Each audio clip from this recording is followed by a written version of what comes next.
আফিম যজ্ঞে মহাজ্ঞান লাভ করিয়া গধূলি লগ্নে শৌচ ইউক্যালিপটাস বৃক্ষের পানে তাকাইয়া নাইমুলকান্ত আবিষ্কার করিল এক, শূন্য পৃথিবীর বুকে কোনো মানুষ নাই।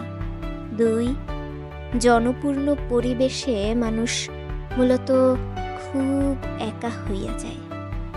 3, একা থাকলেই মানুষ মূলত তার হৃদয়ে থাকা কাল্পনিক অস্তিত্বের মানুষগুলোকে লইয়া জনপূর্ণ থাকে। কোথায় যেন একখানা লেখা পড়িয়াছিলাম, যাহাকে হারানোর ভয়ে বুকে উত্তাল সমুদ্র প্লাবিত হয়, তাহাকে ব্যতীতই আমৃত্যুকাল বাঁচিয়া থাকিতে হয়। আপনাকে উপহার প্রদান করিবার তেমন কিচ্ছুটি আমার ছিল না।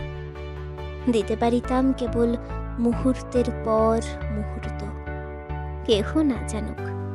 কেবল আপনিই জানিতেন আমি কতখানি ফাঁকা, জানিতেন আমার বিলাসবহুল জীবনযাপনের পশ্চাতে আমার শূন্য পকেটের গল্প, আরও জানিতেন আমার কৃষ্ণকায় দেহের আড়ালে রৌদ্রদাহ কালশিট দাগগুলো।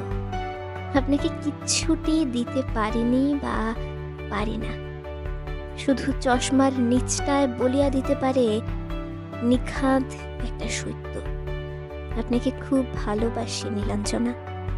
আমাদিগের মূলত সব ছিল, ছিল না শুধু নিখাদ সত্যটা।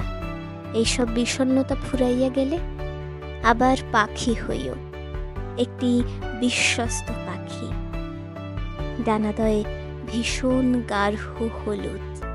কবিতাটি লিখেছেন কবি নাইমুল ইসলাম।